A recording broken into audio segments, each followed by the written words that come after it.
Alright, how's it going on, guys? It's 501 Irrelevant Topics here today with Jonathan and Dr. Jones on this sultry spring day in New York. We're gonna throw out some random information on nuclear warheads and their policies that surround them. So, to start it off, I would personally say that the power and devastation that all nuclear weapons can inflict into many societies is cruel and it should be abandoned. I don't know if you guys feel the same way about this, but you really are a maniac if you support nuclear weapons against our own kind. Like, honestly, how can. Listen. I know that you are not as well versed in nuclear weaponry as I am, but this destruction is needed to assert the US dominance in the world. Like in the case of Hiroshima and Nagasaki, these weapons may cause devastating damage to the land and even kill thousands of people, but by using these weapons, we can stop even more deaths from happening. By using nuclear weapons, we can easily overpower countries instead of sending our good US troops out to die in the war. Mr. Ramirez, I understand your point of view in saying that these weapons are dangerous, but used in the right situations, we can stop useless bloodshed of our people. In a democratic country like the US, the leaders must be utilitarian in their approach and do the most amount of good for the most amount of people in our country. While some will still suffer, the end will ultimately justify the means. Uh, uh, Alright, I can kinda understand where you're coming from. Well, in terms of patriotism, for the well being of America as a society. But the facts and statistics override your opinion. For example, the explosion wiped out 90% of the city and immediately killed 80,000 people. Tens of thousands more would later die of radiation exposure, and it is morally unacceptable through the deaths of thousands which are on our hands. And almost all, if not all, the people that have been murdered are innocent. So, Jones, you think this is okay, right? Well, I mean, that is what you are saying, is it not? No, I did not entirely say all of that, but yes, I do agree in a sense that we should sacrifice others for the greater good and well-being of our own people. As stated by Ibershad 2017 in the article From Engagement to Threat Reduction, moving toward North Korea with a strategy that works. Quotation marks. North Korea is embarked on a steady, methodical, and relentless journey whose intended endpoint is a credible capacity to hit New York and Washington with nuclear weapons. Second, America's policy for non-proliferation in North Korea is a prolonged and thoroughly bipartisan failure. This shows that the prominent threat that North Korea makes towards the US is constantly growing. Their testing and use of nuclear weaponry is a blatant show for their extreme disrespect of our nation. We need to show them who the global superpower is before their weapons start to hit too close to home. By using nuclear weapons in this time of dire need, we are fulfilling the responsibility of a nation to protect its people from immediate threats. What?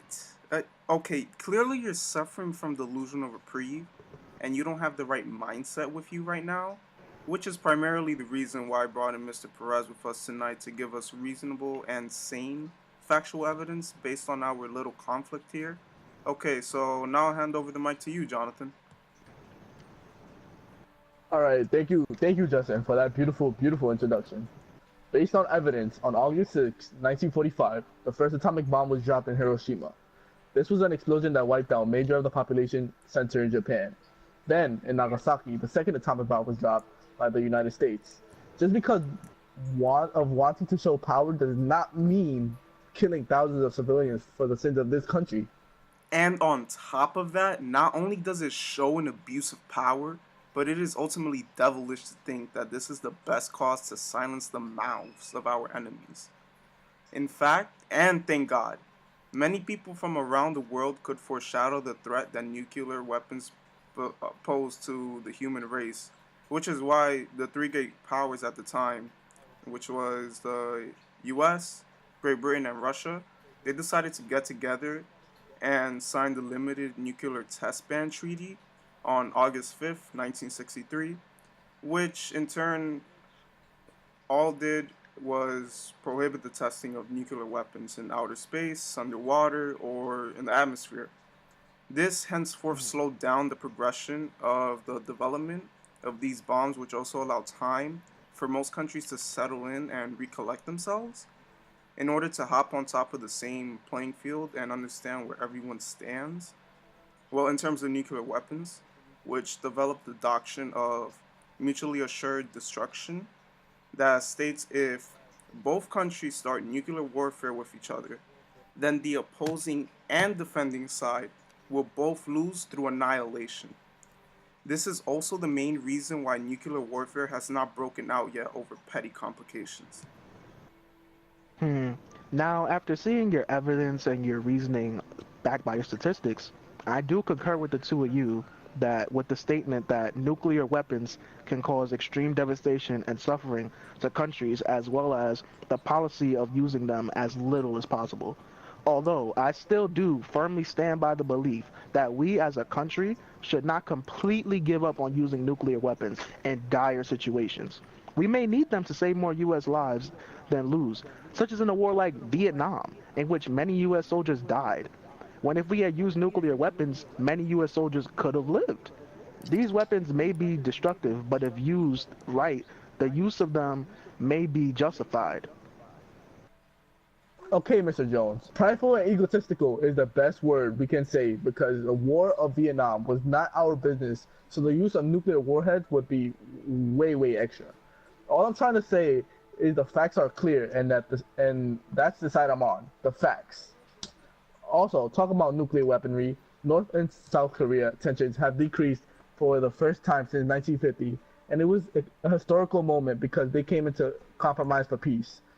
Uh, this was important because North Korea has many nuclear weapons in their control, and this coming together may be preventing a future war.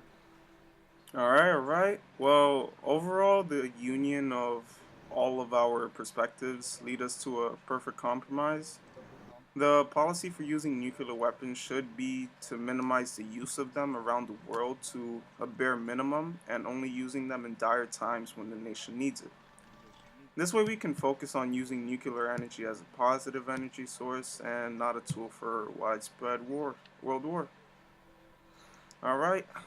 Thanks to Dr. Jones and Mr. Perez for their opinions, and this has been 501 Irrelevant Topic signing out. Thanks Up His Games for sponsoring this podcast, Gatorade, and Logitech. See you guys later.